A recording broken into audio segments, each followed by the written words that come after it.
মনকে পরিষ্কার রাখেন।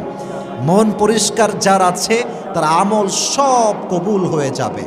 আর যদি মনে হিংসা থাকে, আল হাসাদ তাকুলুল হাসানাত কামা তাকুলুন নারু আল হাতাব, হিংসা মানুষের আমলকে এমন ভাবে নষ্ট করে, এমন ভাবে জ্বালিয়ে দেয়, যেমন নাকি আগুন কাঠকে পুড়িয়ে দেয়।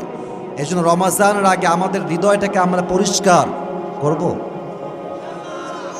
জোরে সে বলবেন না ইনশাআল্লাহ? ইনশাআল্লাহ। আল্লাহ সবার হৃদয়টাকে পরিষ্কার করে দিক। সকলেই পড়া আমিন। 3 নাম্বার, মুরব্বী আব্বাজানরা, এবার আপনার তাকান। মুরব্বী আব্বাজানেরা আমার চোখে চোখ রাখেন। মুরব্বী আব্বাজান যারা আছেন, যুবকরা আমাকে এমনি বুঝবে, মুরব্বীরা আমার চোখে চোখ রাখেন। 3 number, you have to take a mental preparation. That means you have to take mentally preparation. আপনাকে মানসিকভাবে